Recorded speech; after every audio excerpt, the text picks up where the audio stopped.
Greetings and welcome to Boileau Hall Catholic Studies Center at St. Louis University. We also welcome those tuning in from around the globe on YouTube. My name is Randy Rosenberg, Dean of the College of Philosophy and Letters here at St. Louis University.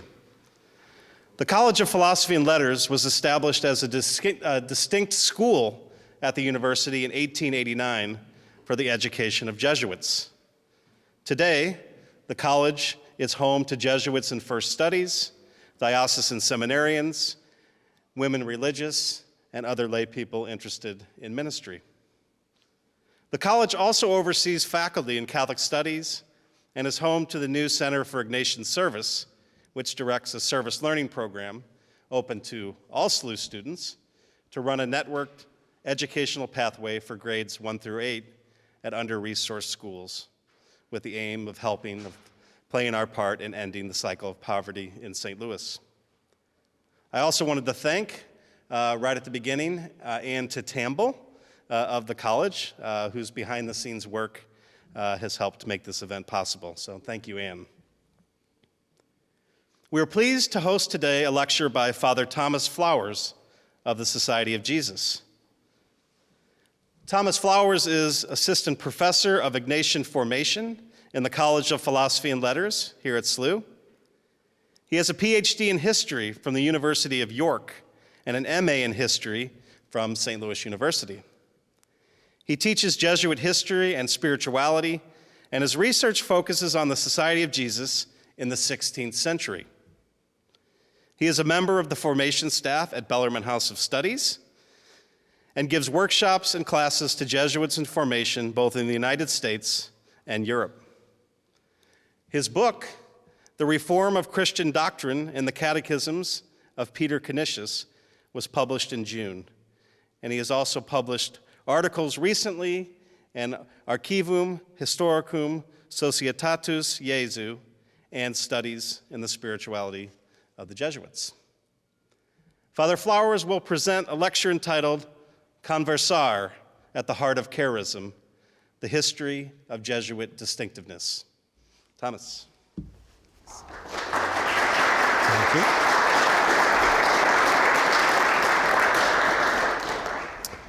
Thank you, Randy. The Jesuits have never been religious enough. There is no Jesuit distinctive habit. Jesuits do not regularly pray the Liturgy of the Hours together in choir. They practice no common fasts or penances. Their fourth vow of special obedience to the Pope seems like an insult to the obedience to the Pope offered not only by other religious, but by all Catholics. And this, of course, pales in comparison to the insult of their name itself, implying, as it appears to, the Jesuits are somehow more of the society, more of the company of Jesus than all other Christians. In regard to their internal governance, members of the Society of Jesus have even less than the usual recourse that members of other religious orders do when confronted with problems from overbearing superiors, since in the Society of Jesus, the Superior General is appointed for life and himself appoints all major superiors, eschewing both the usual term limits for Superiors General and elective chapters in community to select provincial and local superiors. Despotism appears the rule that governs the order, as an alarming number of critics of the society have noted over the years, including a good number of ex-Jesuits.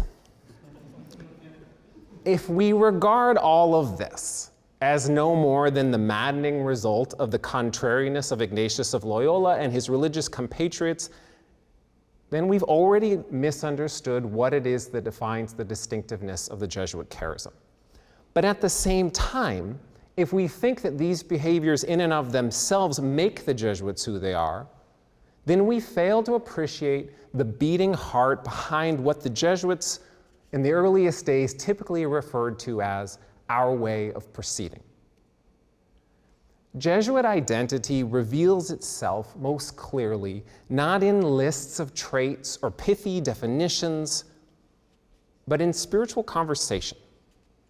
From the spiritual exercises of Ignatius Loyola to the style of Jesuit governance, From the relationship of the society to the church, to the place of Jesuits in regard to the various cultures where they serve, it is the way that Jesuits talk with others, with God, and among themselves that reveals who they are. For it is in conversation that the fundamental posture of availability of the Society of Jesus to Christ and Christ's church emerges. To demonstrate the centrality of spiritual conversation as a concept that sheds particular light on the distinctive charism of the Society of Jesus, today I'll highlight 3 types of revelatory Jesuit conversation, all with examples drawn from the vocation of a prominent but largely unknown early Jesuit named Hieronymo Domenic. The first type of conversation will be the vocational conversation, that conversation by which the society comes to know a potential candidate and a potential candidate comes to know the Society of Jesus such that both parties think that he would make a good Jesuit himself.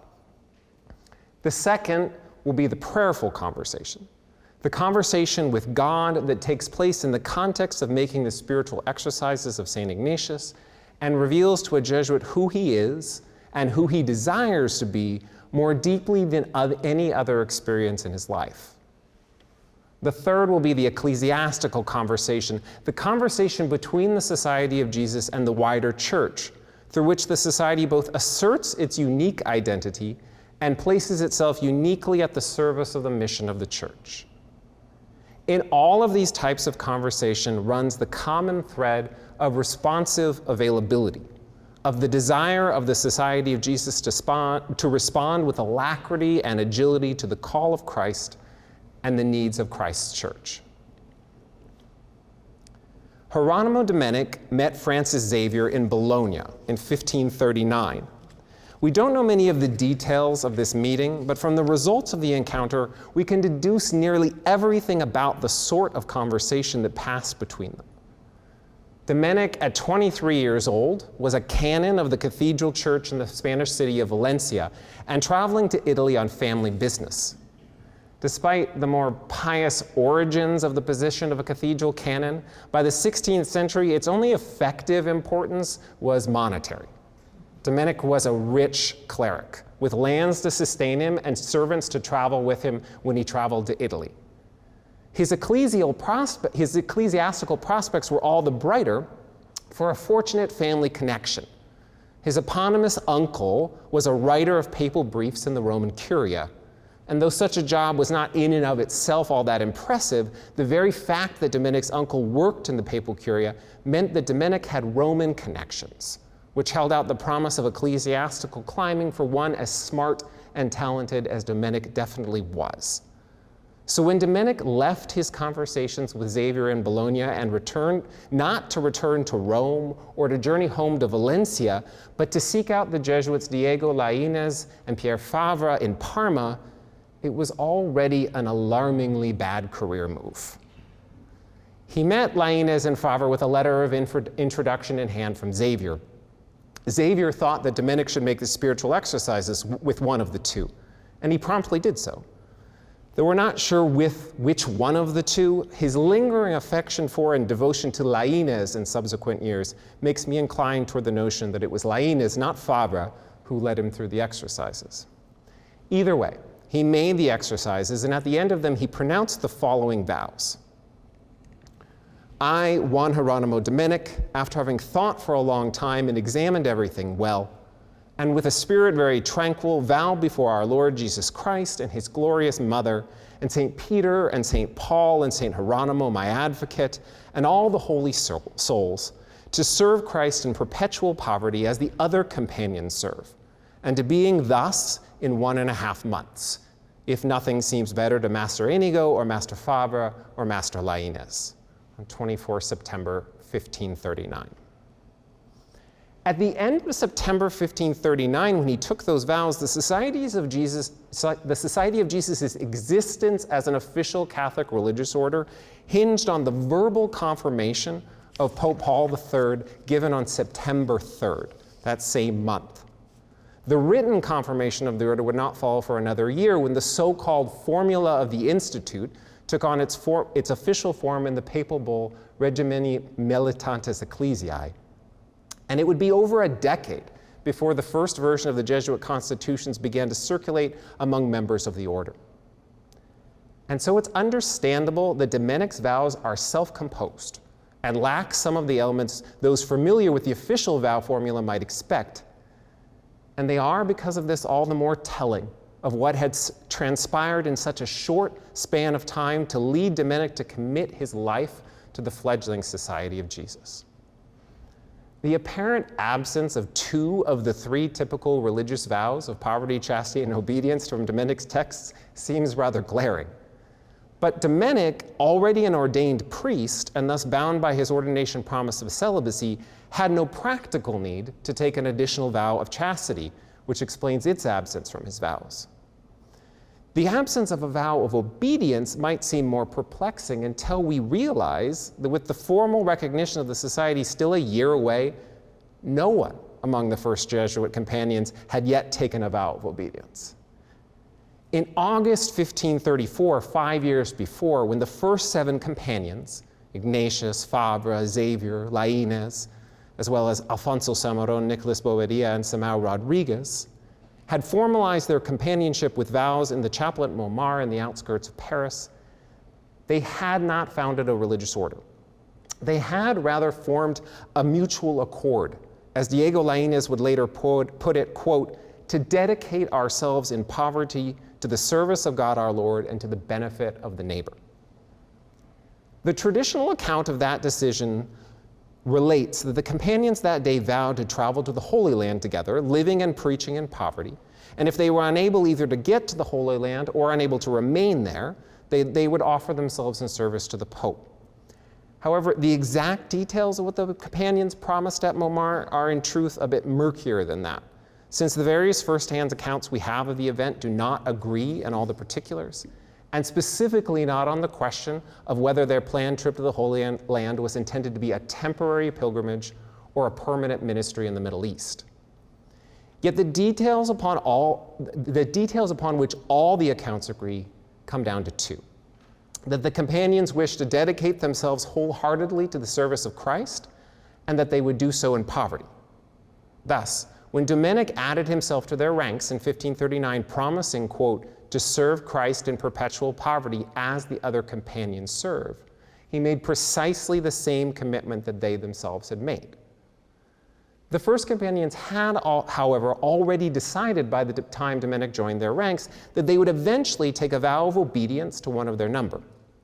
In a series of discussions held in Rome earlier that same year, 1539, the first Jesuit companions had decided that they would seek to become a recognized religious order with a vow of obedience binding them together under a superior general, any possibility of going to the Holy Land having been given up because war prevented them from traveling there. The significance of the intention to form an order with a vow of obedience and a superior general, however, did not diminish the informality that still governed the group at the time of Dominic's entrance. In this context, the indirect reference to obedience in Dominic's vows assumes a different importance. After having made his promise to live in poverty and serve Christ as the other companions do, Dominic concludes his vow by adding, if nothing else seems better to Master Inigo, that is Ignatius, or Master Fabre, or Master Laínez. His own conclusions about how best to serve Christ were not sufficient in and of themselves. If Fabre, Laínez, or Ignatius felt that he should proceed differently, he was committed to moving forward as they determined. Without using the word obedience, Dominic nevertheless put himself here under the authority of his new Jesuit companions. That he included Ignatius on the list when he had never met him was a striking indication of what he had already learned about the organization of the companionship he was joining. There may not yet have been vows of obedience or a superior general, but it was immediately clear to Dominic whose authority within the group was ultimately at the head. Behind these vows, with their commitment to the Jesuit way of proceeding and the de facto structure of authority within the nascent group, lay a series of vocational conversations that speak eloquently of what it meant and what it means to be a Jesuit. Dominic did not join a well-defined group intended to render a specific church service in the church or to live in a carefully delineated manner. It could not possibly have been what the Jesuits did that inspired him to commit himself to the group, because what they did was distinctly vague and variable. Rather, it has to have been how the Jesuits whom he met comported themselves that made him want to count himself among their number. He liked Xavier's conversation and Xavier's manner enough that he wanted to experience what Xavier clearly told him lay at the heart of their distinctiveness, the way of relating to Christ and the world that was encompassed by the spiritual exercises. And when he had made the spiritual exercises himself, it was all the more clear that the way the Jesuits lived was the way he wanted to live. Thus, his indirect commitment to obedience was not merely a stopgap because no formal means of vowing obedience yet existed. Domenic's determination, after getting to know Xavier, Favre, and Lainez and making the spiritual exercises, was that he trusted the wisdom of these particular men. He did not commit himself to an idea, but to specific people and their particular way of life. It could be easily assumed that as the society grew and formed clearer institutional structures, the vagueness of the commitment the recruits made to the society slowly faded and then entirely disappeared. Yet to think of the Society of Jesus in institutional terms is to misunderstand not only the nature of how the society was originally formed, but how it institutionalized and how it serves the church to this day. To recognize just how false the presumption is that the society eventually found institutional clarity as to its purpose and structure, we need look no further than three classic statements of Jesuit identity taken from three distinct moments in Jesuit history.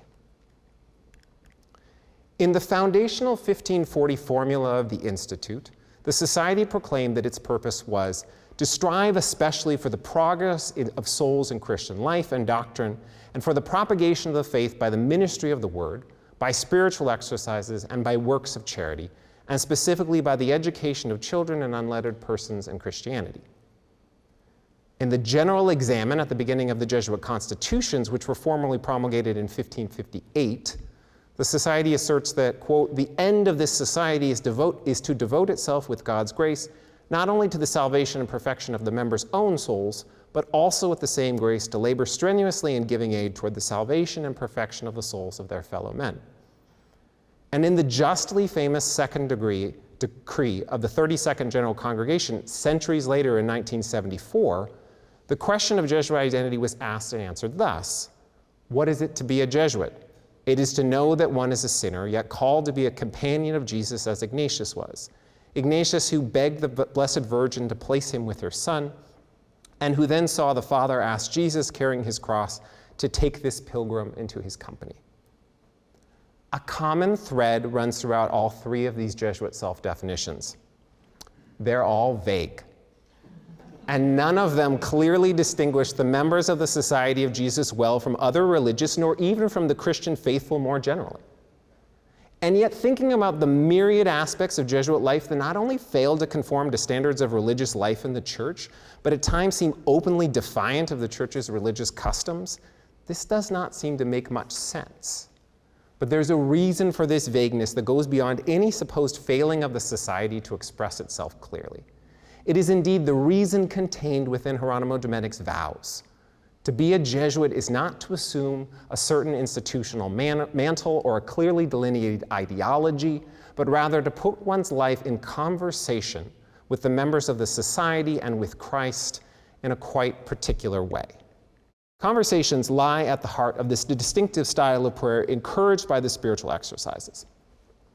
While considerable attention is often paid to the method of imaginative contemplation employed within the exercises, I would suggest that conversation or colloquy is yet more characteristic of the prayer style of the exercises. Imaginative contemplation is the method by which we imagine ourselves in a particular scriptural scene, usually from the Gospels, and allow God's Spirit to guide us to experience things within this scene that God most wants us to experience. But I would suggest that conversation, rather than imaginative contemplation, is at the heart of the experience of the exercises for three reasons. First, the exercises are, at their core, a conversation between the one making the exercises and God. This is why Ignatius insists that it is, quote, more appropriate and far better that the Creator and Lord himself should communicate himself to the devout soul then that the person giving the exercises guide with a heavy hand. Thus, the one giving the exercises, the director, should be careful to allow conversation with God rather than conversation with the director to dominate the experience. Yet, to the extent that the one making the exercises does have human interaction during the retreat, it's always a conversation with the director. And it is here that the one making the exercises receives instruction and guidance for how to talk and listen to God. This is the second reason that conversation is more fundamental to the exercises than imaginative contemplation.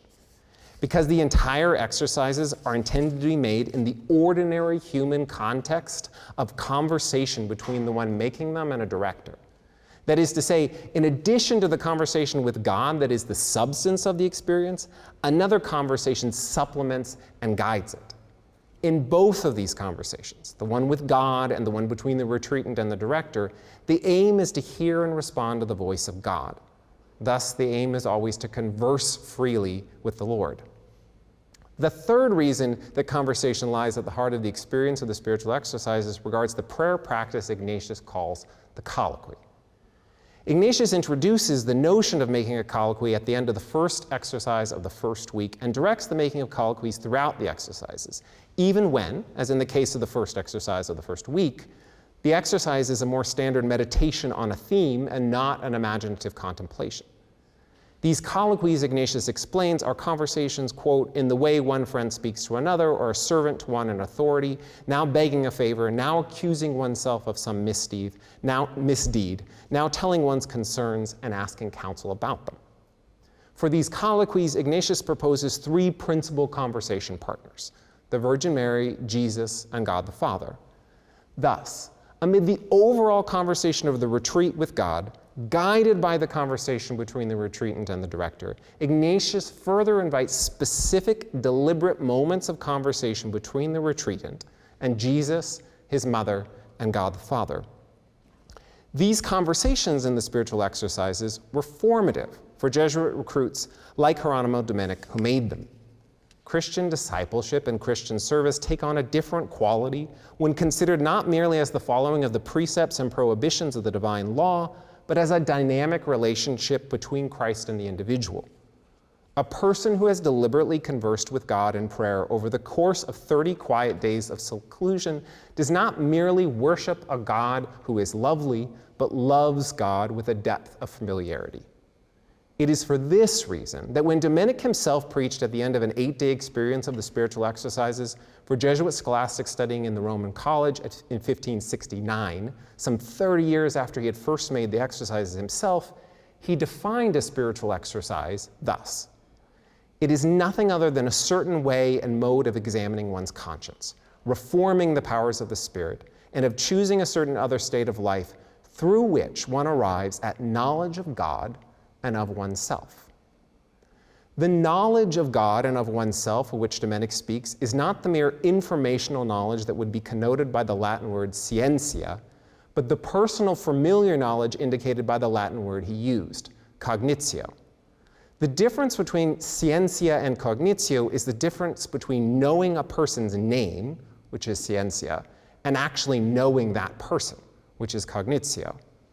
This cognitio highlights that the exercises do not merely teach a person about God and oneself, but they reveal who God is and who we are.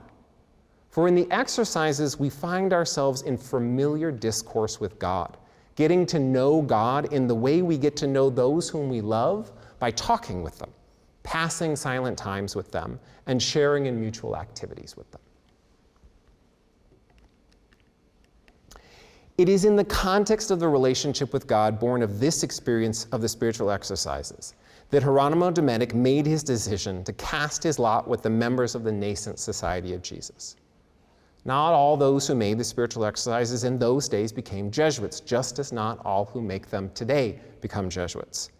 Being a Jesuit is one way to live out the deepened familiarity with God which the exercises characteristically engender. And it is a way that is intimately connected to one's relationship to the wider ecclesiastical community. Being a Jesuit is a particular way of serving Christ in and through the church, and so being a Jesuit changes one's relationship to the church.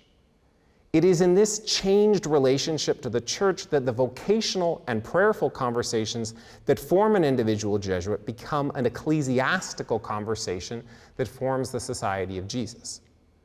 It is in this ecclesiastical conversation that the seemingly contrarian religious practices of the society not only make sense, but give profound insight into how the society serves the church.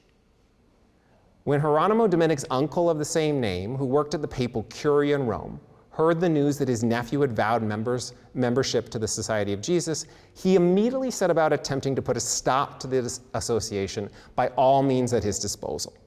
His protests in Rome against the move were loud enough that the Jesuits living and working there heard about them. And so by the time the elder Dominic had set out for Parma, the Roman Jesuits had already warned Lainez and Favre that he was coming with the intention of extracting an annulment of the vows from the papal legate who was currently in Parma. The attempt to reverse the younger Dominic's vows failed for more than one reason. Most basically, it failed because Dominic had indeed taken his vows freely and was willing to testify to this. It also failed because the papal legate knew the Jesuits, and so harbored not suspicion, but affection for Lainez and Favre and their companions. And it finally failed because eventually, Dominic's uncle came to understand that there had in fact been no coercion, no trickery, despite the swiftness of the undertaking. That had been the fear of Dominic's uncle, that his nephew was being swindled into entanglement with a novel and untested group, and that by the time he recognized his folly and repented of it, the Jesuits would have already irretrievably stripped him of his wealth and property. It was not an outlandish fear. Not only have such things happened many times over in the history of the Catholic Church, but there was a particular oddity about the methodology of the society that attracted suspicion. The context in which Dominic had made his vows had been 30 days of secluded silence, during which he engaged in a form of prayer that few understood.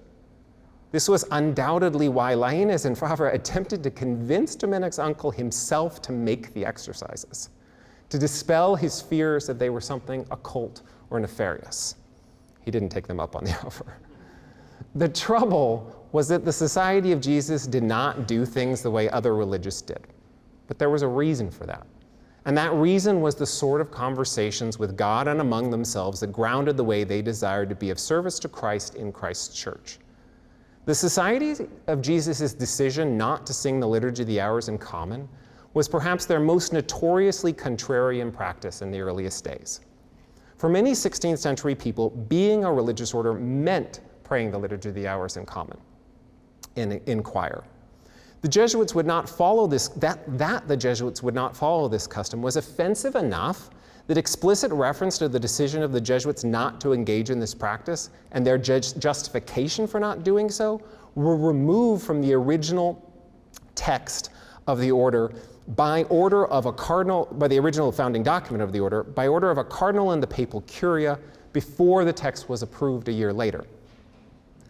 The 1539 version of the so-called formula of the Institute explained that, quote, all the members who are in holy orders were obliged to recite the office according to the rite of the church, but not in choir, lest they be diverted from the works of charity to which we have fully dedicated ourselves. But in the official 1540 version, it simply said that all members of the society who are in holy orders were obliged to recite the office according to the rite of the church, leaving out the justification.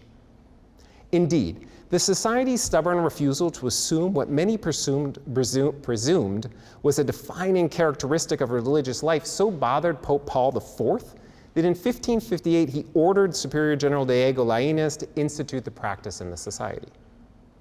Lainez faithfully ordered the Jesuits to do so, but the decision was reversed a year later after the Pope died. Why was it so important that the Jesuits not pray the Liturgy of the Hours in choir together? Neither Ignatius, Lainez, nor any of the other early Jesuits intended any rebuke of the practice by the decision not to institute it in the Society.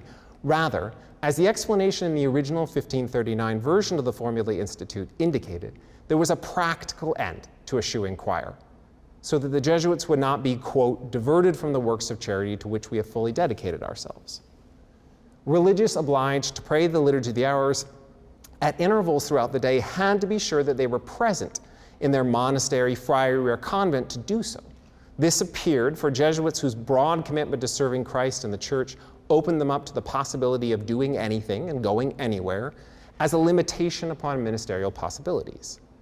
Ignatius wanted his Jesuits to be able to stay and work where the need and the potential fruit was greatest without concern for the exact hour at which they needed to return home to their communities. And yet, this is only half the story. That the Jesuits saw the praying of the Liturgy of the Hours inquire as ministerially limiting is beyond doubt. But it doesn't answer the more fundamental question that their critics were posing in their effrontery at the Jesuit refusal to follow this age-old religious custom. How could the Jesuits be members of a religious order without the Liturgy of the Hours? For it was indeed in the rhythm of prayer and work, ora et labora, that Western religious life had found its way and persevered. Indeed, it was in common liturgical prayer that religious orders like the Benedictines formed their communities, binding themselves together through the delicate interweaving of their voices, prayers, and faith. Who were the Jesuits if they lacked this unifying custom? The Jesuits were men religiously formed not primarily through the worship of God, but through conversation with God. The prayer that sustained them was the prayer that they had learned from the spiritual exercises, prayer that brought them into familiar discourse with God, where they learned both who God and they themselves were. Further, the Jesuits were men formed into a community by spiritual conversation with one another. There was no unifying practice that brought Jesuits together beyond talking with one another. It was in conversing with each other and therein sharing the fruits of their conversation with God that they had decided to form a union of poor men serving Christ at Montmartre in 1534, and in 1539 further agreed to form a religious order under obedience to one of their number. All they had was that conversation, and that conversation was all that they desired. They did not need a religious habit or common penances to unify them. What they needed was open discourse. It is indeed this that lies at the heart of the despotic rule of Jesuit superiors. After all, the fundamental mode of governance in the society is the annual account of conscience, where in conversation, a Jesuit reveals his entire interior life to his superior so that his superior can know him well enough to mission him well. An elective, more democratic process to choose superiors or decide on missions would interfere with the fundamentally more familiar mode of governance by conversation. And it is this same spiritual conversation that explains why Jesuits are members of the Society of Jesus rather than the Society of St. Ignatius. Society, of course, is the Latin word for the Spanish compañía.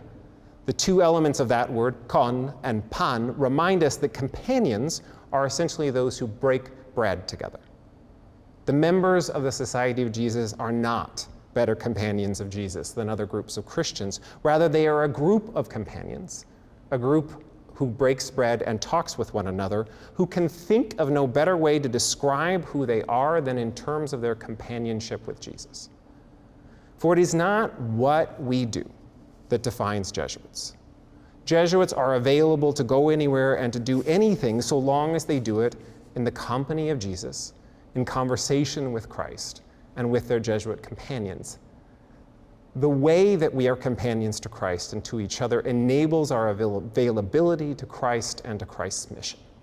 And therein we discover our distinctive way of proceeding. I'd like to make one final note before I open it up for questions. The title of this talk, as you may recall, is Conversar at the Heart of Charism, and the specific reason I chose the word conversar has to do with the origins of the research in this talk. This research is research I've been working on for the past 2 or 3 years, but while I was working on that research, I remembered a talk that I'd been given in 2009 by the now deceased Jesuit Dave Fleming, who was a master of the spiritual exercises and Ignatian spirituality. He spoke to me when I was in formation, and he gave us a talk about how to talk to superiors in the Society of Jesus, and he linked that to conversation in the exercises. And I heard his voice repeating conversar over and over again as I was working on this research, and so I wanted to dedicate the talk to him and to make reference to that's what I was making reference to in the title. So.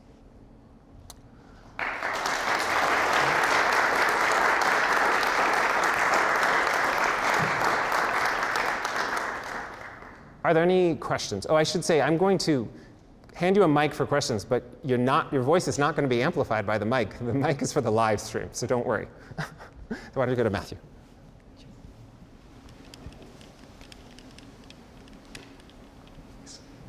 Thomas, thank you for a really interesting lecture. You alluded at the end to the familiar conversation between Jesuits is important for governance, and I'm just struck by a detail at the end of Domenic's vow formula that I wonder if it points maybe in the same direction. He refers to Fav, which is his last name, and Laínez, which is his last name, for the Jesuits that he knows best. Yes. But the Jesuit whom he does not know, he refers to not even as Ignatius, his first name, but as Inigo, his given name. This is the Jesuit he didn't know, and I'm wondering whether perhaps he picked that up from the way that Pierre Favre and Diego Laínez referred to him, which shows the intimate familiarity within the society as opposed to this kind of formality outside. Yeah. Maybe you could comment on that. So if you didn't hear Matthew's question, he's asking about the interesting thing that he uses two last names to talk about the two Jesuits that he knows, and he uses a first name and not even the formal first name of Ignatius at this point, but his birth name, his more familiar name of Inigo, when he talks about him, and he wonders if that's perhaps related to the familiarity of the first companions among themselves, that he probably picked that up from Favre and Laínez. Yes, I think that's precisely. I mean, I can't prove it, perfectly, but I think, it is very clear that that's how they talked about Ignatius. Perhaps in later years, as the society moved on and as things got more formal, they wouldn't have done that. But in these days, that's what they were talking about. I mean, the extent to which all of these guys, the gratitude and the personal connection that they all felt to Ignatius is very palpable in the way that they talk about him. And so it was probably that sense. I mean, this is speculative, but it's probably that sense that we sometimes have when we meet somebody who someone has talked about, where you said you feel like you know them. I think that was Ignatius for Domenic when he did meet him just about 2 years after this, when he went to Rome for the first time. But thank you for bringing that up. I appreciate the point.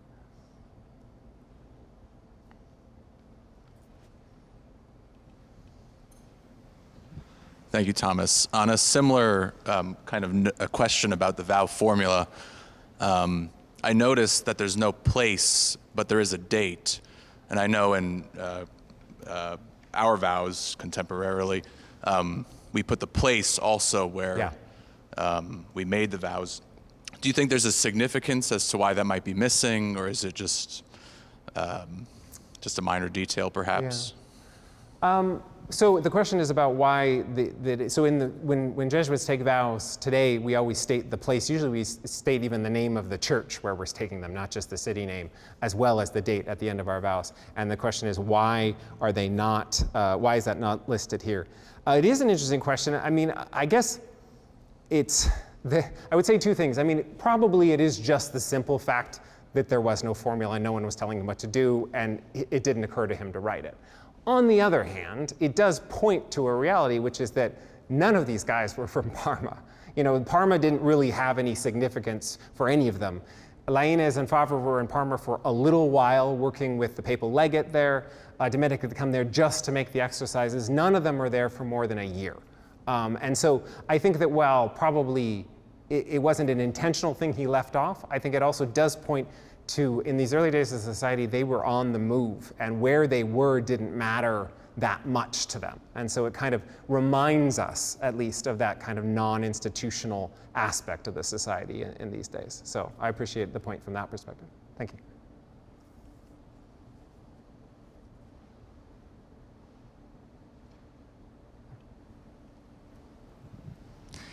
Thanks, Thomas. Excellent. So of the three conversations that you talked about, I couldn't help but notice that the third one was the only one in which you kind of pointed to a tension around an understanding of the Conversar, and the first two are more ad intra, and the third one is more ad extra, and that led to some degree of kind of tension among people who are familiar with it and not. And I'm wondering if you might speak to the degree to which the self-understanding of the Jesuits kind of is, by its very nature, leading to that tension, and whether there's a way of thinking about it in terms of helping reduce the tension within the church. I mean, because I don't think it's any secret that there is kind of tension. Is it just, are we contributing to it, or is there a way to use this gift as reducing it? Yeah. So if you didn't hear it, I think probably most people heard it, but there's this question about that the first two conversations are ad intra, they're internal to the society, and there's not a lot of tension. But then when you get to this ecclesiastical conversation, there's all these things that I'm clearly referencing a whole lot of history, and I wasn't able to get into it here, where these specific practices have gotten us into trouble, not just in the 16th century, but over and over and over again. And yeah, the question is, what's the reason for that, and where can, is there a way that we can dial that down a bit, that kind of tension?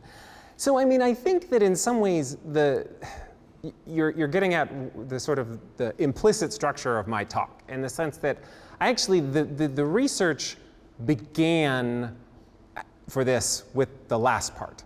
I wanted to sort of deal with all of these things. I teach a lot of Jesuit history to Jesuits in formation, and I get a lot of questions about all of these distinctive practices, because people entering the Jesuits today face questions and frustrations and confusion from people about these things.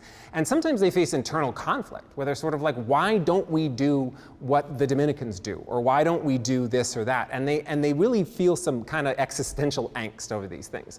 And so I've gotten used to over the last few years of answering these questions, and I know the historical background, and that's what obviously where I go to.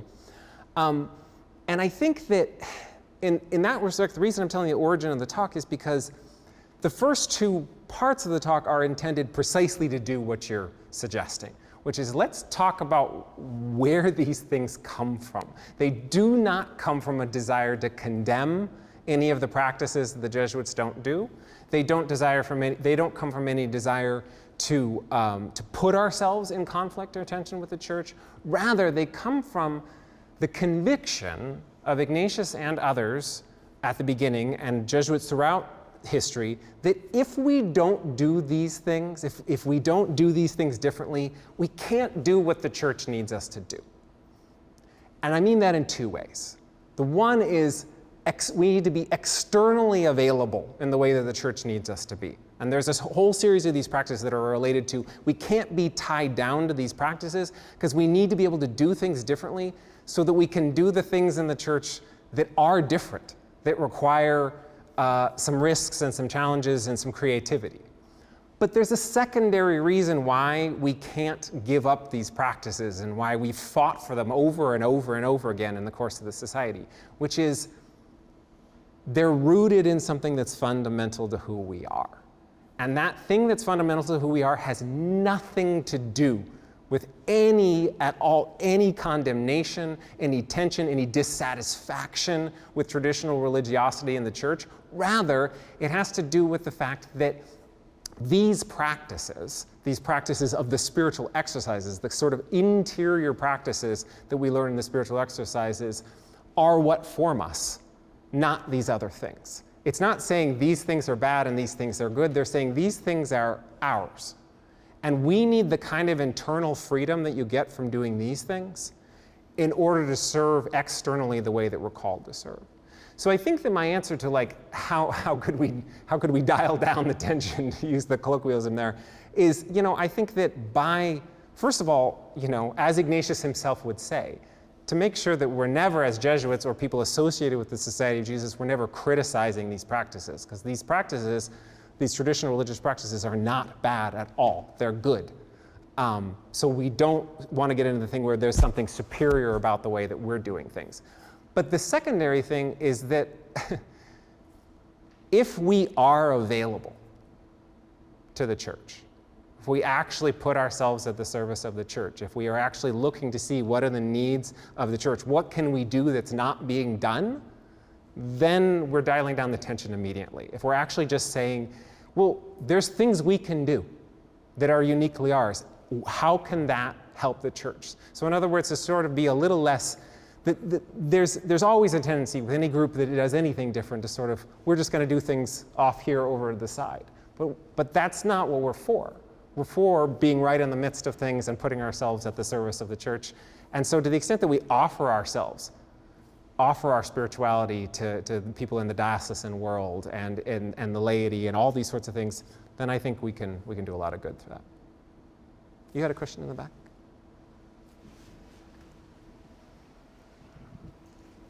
I was really fascinated by how you talked about in your presentation the elements of uniqueness that came with the founding of the Jesuits, and that you established that, well, not necessarily a dissenting position, they were certainly not mainstream. And I think it's really fascinating, and I'm wondering, like, given how many times the church has seen orders form or try to form, the church really has sometimes these hard lines of you're in or you're out. And when you're out, you're dissenting. When you're dissenting, you're a heretic. And when you're a heretic, we will draw these hard lines, Sure. and you don't get in and we don't accept you. And so I'm really curious, did the Jesuits face any of this, like, sitting on the line? Were there people saying they don't belong here, this isn't how the rest of the orders are, this is so apart from the mainstream? Or on the other hand, what made them unique, what made them still able to be, like, accepted within, like, the greater religious circle? So to the question of whether these practices kind of put the Jesuits sometimes in the camp of people outside of the church or heretics or condemned people in the way that have happened with other people on the margins of the church, the answer to that question is yes. Since before the founding of the order, in fact. Ignatius was brought himself in front of the Inquisition for what he was doing early on in his life, for the practices that lead to spiritual exercises.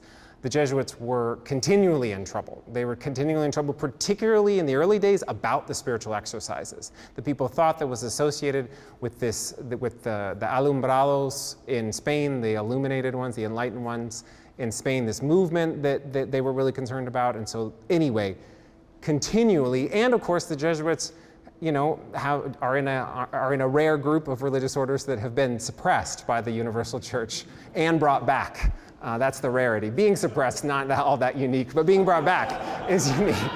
And there are others who have been suppressed and brought back, but we were one of them. Shout out to the Congregation of Jesus that was also suppressed and brought back. But anyway, yes, that tension has always existed with the Jesuits. I think how the Jesuits have navigated that tension, how they've navigated that space is honestly, and this might not be a trait that some people associate with the Society of Jesus, but I'm not making a joke, by the sincerity of their commitment to the church. That's kind of what always has saved the Jesuits, including at the time of the suppression. That this was not lip service that we were saying, that we were serving the Pope and that we were serving the church and that all these sorts of things, that we were saying, no, this is actually part of our spirituality. This is who we are. And so at times of great tension, without going through a million different examples, which I could, it would take forever, but the answer is that, yeah, the Jesuits have responded time and time again by saying, no, in fact, we love the church, we want to serve the church, what do we need to do? What do we need to do to respond to these things? And that's how we've lived in that space, by continuing on our commitment and our love of the church, even in the face of some of these difficulties. So, yeah. You mentioned the annual conversation that Jesuits have with their superior, and I can't remember exactly how you described it, but it was sort of like laid bare their soul Right. to the superior. And when I think of those kinds of conversations, so the way we often think of these things is like, if you're meeting with your boss, you know, you might say a few things, but you don't want to get yourself fired, or a child with a parent, right? Yeah. Tell them enough, but you don't want to tell them too much because, Right. yeah. Yeah. But so I've always been struck by this practice. I can't remember what. Yeah, sure, the account of conscience or the manifestation of conscience. Manifestation, yes. Can you say a little bit more for those of us Sure. who don't sort of live this out on, like, yeah, what goes on there? What's the wisdom to that? How does it shape the culture Yeah. of the society? Maybe risk involved Sure. with that kind of thing? Yeah, so the manifestation of conscience, yeah. I mean, believe me, Randy, we do joke, like when someone's about to have their manifestation of conscience about, like, well, it's been nice knowing you, you know? So, because we do recognize humanly that this idea that I'm gonna go and tell the person who literally can decide whether I'm a Jesuit or not, who can literally kick me out, that I'm gonna tell him everything like the interior parts of my soul, my sins, my failings, is obviously on a human level very scary. But I would say you talk to most Jesuits, and experientially it's actually not scary at all, is the strange thing about it. And that's why I put it in the context of a conversation, because sometimes by saying account of conscience or manifestation of conscience, people get the wrong impression about what it actually experientially feels like to be in that conversation. Because most of the time, not uniformly, not every Jesuit, not with every Jesuit superior, I'm not going to make, I can't make a no exception statement here. But most of the time, most Jesuits, the way they experience that is that it is in fact a conversation, and a conversation from someone who knows you and cares about you. And so allow me to actually quote Dave Fleming in the actual talk that led to this thing, because that's who I always quote when I talk about the manifestation of conscience. So this is, when he gave that talk, the way he described what is the manifestation of conscience. He said, it is so that the superior can know you, that cognitio type of knowledge, that familiar knowledge, so he can know you. Because if he doesn't know you, he can't love you. We don't love people that we don't know. It can't just be generalized, it has to be personal and specific. So he has to know you well in order to love you well, because he can't mission you well, he can't send you to do something well unless he loves you well.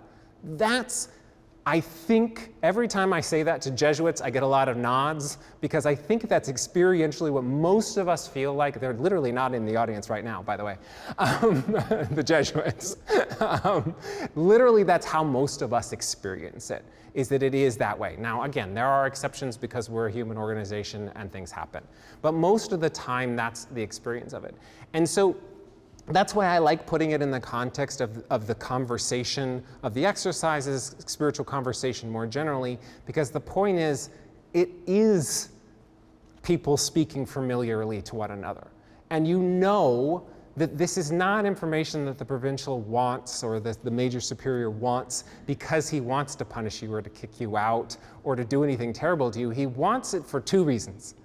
Because he wants to know what you need so that you can do the good work you're doing. And he wants it because he wants to know where are you going to succeed?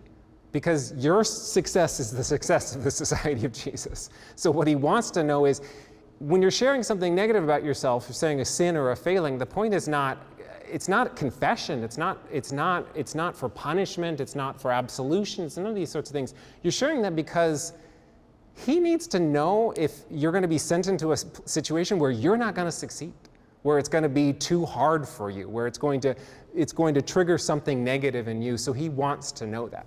But I agree, but it relies on a tremendous amount of trust, which is another talk for another day, but that I actually have on this question of.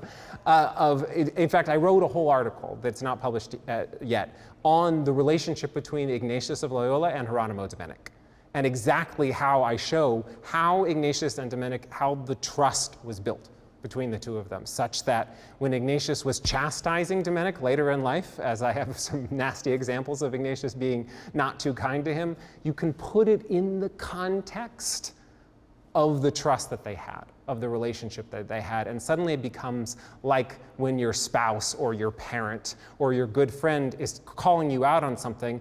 It doesn't break the relationship. You might be angry in the moment, but ultimately you realize where it's coming from. And that's ideally, and I think experientially, where a lot of that comes down.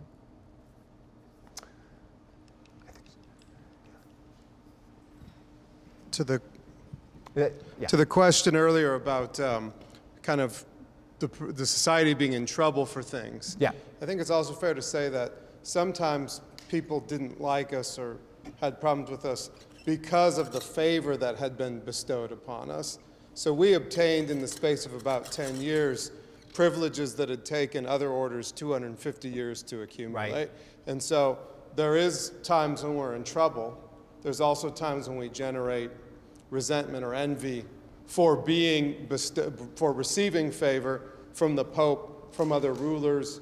You know, not even the Dominicans are uniformly against us. Certainly There's some Spanish, well, you know, thought it was worth saying. It's well known. We can address the elephant in the room. There's some Spanish Dominicans who come after us hard. Right. And then there's other Dominicans Absolutely. who say, you know, cool it a little bit. So Right. we kind of get both sets of responses. Absolutely, absolutely. You're absolutely right. And yeah, and the interesting thing to note about those privileges, those favors that the society gets that get some people, is that, of course, what's the fact of the favors and what's the purpose of the favors? So the fact of the favors is related to allowing us to go to places where other people aren't going. So it is actually related to the purpose of the Society of Jesus, which is to do different things. But it generates envy because we're human beings, and of course it generates envy. That's the way it goes. So thank you I appreciate the addition, Sam. I thought that the concept of looking at conversation as the heart of charism was a really interesting thread that linked together a lot of really unique traits and things about the society. I was interested about what you might think about the origins of that. In particular, is this something that Ignatius, like the seed of this, came to him while he was convalescing, and the conversational nature that he was having with God, that then became the exercises that he shared? Was it an organic thing that came to be in the early companions' interactions? Or I'd be interested if you had any insights or thoughts on that. So if you didn't hear it in the back, so the question is about the origin. Where does this idea of this conversation at the heart of all this, where does this come from in Ignatius's life and experience? What's the origins of this? And I mean, it's obviously it's a little difficult to pinpoint, but I think that first of all, obviously, like so many things, obviously Ignatius didn't come up with all of these spiritual concepts. Obviously, the idea of having a spiritual conversation or even having a spiritual direction, all these sorts of things, is not unique to Ignatius, and it's not unique to the spiritual exercises. Like so many things with Ignatius, it's about how we emphasize them and how we put them together. So I don't want to make broader claims about the society, inventing things than we've already made erroneously many times in the past. Rather, the key here is to think. I do think, though, that looking at the biography of Ignatius is helpful. And I think that it's helpful, basically two things to point to. One is what you see in at least the way that he himself tells about the story sort of his spiritual conversion is a growing sense of familiarity with God. Is that his initial reaction to when he's convalescing after his injury, and he has this kind of spiritual transformation and he wants to serve God, it's very formal. He wants to sort of make himself a courtier or a knight at the service of the Lord. And so it has that sort of fealty kind of aspects to it. But what you see, if I might pinpoint one point in particular where it becomes more familiar, Ignatius has all these experiences in Manresa where he's having these intense experiences, and he's performing extreme penances. He's dealing with a depth of kind of self-hatred, scrupulosity, reconfessing sins. He's doing everything to kind of torture himself possible. And then he stops. Now, interestingly, a good confessor is part of how that happens, so a good conversation is how that happens, and not with a Jesuit. So I just wanted to say I'm not attributing everything to the Jesuits because there weren't Jesuits yet. All right. So that's one context, but the key thing is that what he begins to realize, if you read that passage of the autobiography very well, is that he begins to realize that's not what God wants him to do. God doesn't want him to annihilate himself. God wants to use all of Ignatius's gifts. He starts to realize that not that God loves him in an abstract way, but that God actually cares for him. And that's the beginning, I think, at least in the way he himself tells it, of this beginning of this familiar relationship with God. It's like, wait, God wants me to travel with him. So when he talks about the call of the king, which is one of the meditations in the spiritual exercises, the key word that keeps being repeated over and over in the call of the king, even though it's this very formal scene of a king calling knights and all this sort of stuff, what's the word that keeps on being repeated? What does the king keep saying? Is that I want you to do these things conmigo, with me. It keeps on happening. I want you to share my food. I want you to be with me. I want you to suffer as I suffer. I want you to share the glory that I share. It's this with me. He has this renewed sense in the transformation of his spirituality, of his spiritual perspective, comes to be that God wants to be with him, that God cares about him. And I think that that's probably a key origin. Then the second thing that I just wanted to add is that we sometimes think that Ignatius was by himself in a cave while all of this was happening, and that's not really true. He was actually having a lot of conversations with people at this time. The earliest parts of his ministry are trying to help people in the city of Manresa, where he's going around and he's just trying to do good. And what's he doing? He's talking to people one-on-one for the most part. So his earliest kind of training on what it is to be in a relationship with God for real comes in this care. And then his earliest training about what do I want to do? What was he immediately moved to do? To talk to people, to help people one-on-one with their spiritual life. And that's, to know God's love, to know their own sins, to turn away from sin, all the various things that he's doing. And so I think that that's what I would look to as the origins of that. Yeah, Tim? Thank you for your talk, Father Flowers. I was also here last week when you talked about the purpose of a Jesuit university. I'm wondering if today maybe bears on the style of a Jesuit university or Ignatian pedagogy. So I'm wondering if you could sort of discuss what links you see between this ideal of Conversar and how we are in the classroom. I'm also thinking about sort of the characteristic bedrock of Jesuit education, the Ratio Studiorum, being not very Conversar.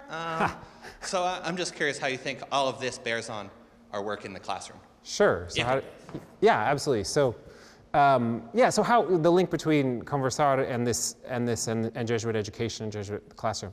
I do think that one of the Ratio Studiorum, the structure that 1599, official plan of studies for Jesuit colleges and all this sort of stuff. I think that one of the things there's a lot to it, and I'm not an expert on it, and I don't want to speak at length about it. But one of the things that I do want to say about it is that it's a plan of studies. It's a structural plan, and it's very much interested in not just the academic life, but the spiritual life, the life of the student more generally. However, there's a lot that's not said in the Ratio about what really it is like day to day at a Jesuit college, at a Jesuit school. And I think and so to answer your question and just to use the phrase that you yourself used, I do think what we're talking about here is a question of style, of mode, of a way of proceeding within, not a plan itself, but a way of fulfilling any kind of plan. So the point is that I think that the Ratio and what I'm talking about don't disagree so much as they're talking about two separate things. On the one hand, they're talking about how do we organize a plan of studies and a school in this way. On the other hand, what I'm talking about is, and while we're doing that, how do we do it? How are we in the classroom? How are we giving spiritual instruction? How are we preaching? I mean, classically, people tend to distinguish Jesuit preaching from Dominican preaching, primarily in terms of the fact that Jesuit preaching is more colloquial. It's more conversational. We're less rhetorically sophisticated in the way that we preach. And Dominicans have a wonderfully rich rhetorical tradition. It's very erudite, polished rhetoric. And it's not to say, again, Jesuits learned rhetoric, all those sorts of things in the classic Ratio Studiorum. It's not against any of those elements. But I think that the conversational reputation of the society is rooted in what I'm talking about here.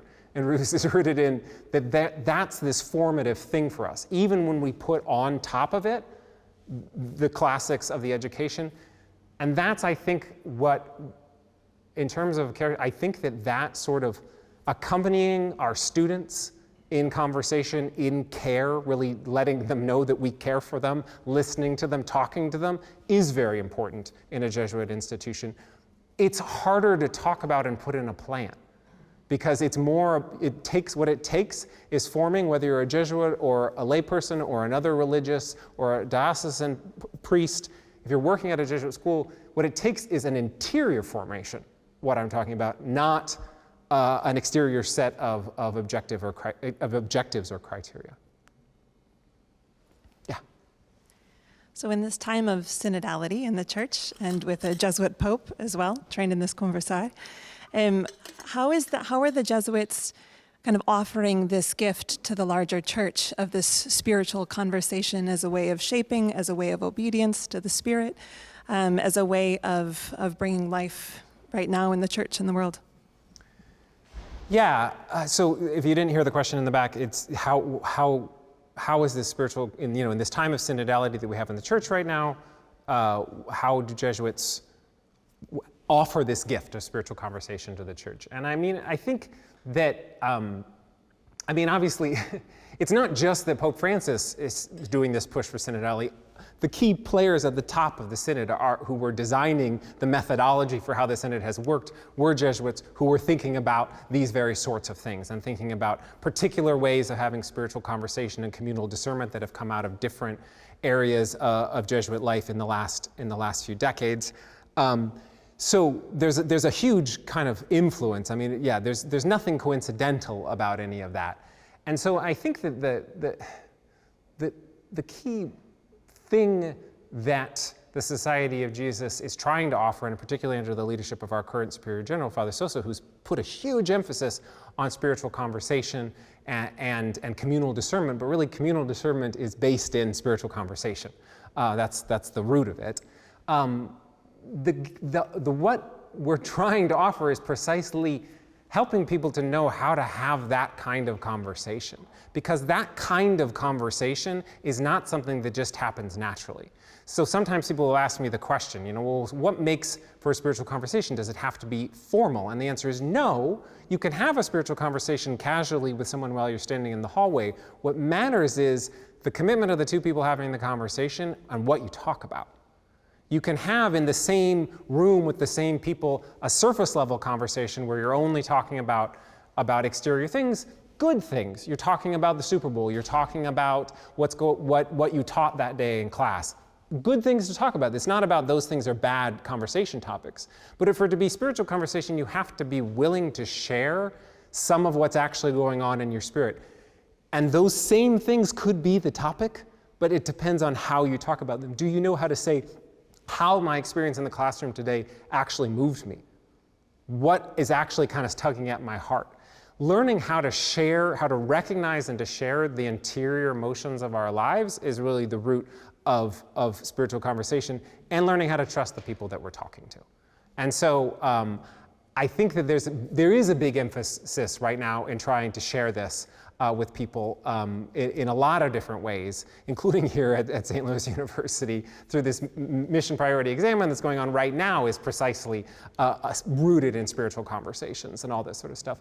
But I think that the key is that to teach it, you have to teach people first a little bit about what's at the root of it, which is the interior conversation, which is that second part of my talk, that one that's kind of rooted in the exercises. And you don't have to have done the exercises to have a spiritual conversation, but the things that the exercises teach us are the building blocks of a good spiritual conversation, at least in the Jesuit tradition. Yeah? Well, Thomas gave us a hint that he has a talk ready to go on trust, so stay tuned. Maybe our president soon. Let's give... Just so that they can hear you. Let's give Father Flowers one more round of applause.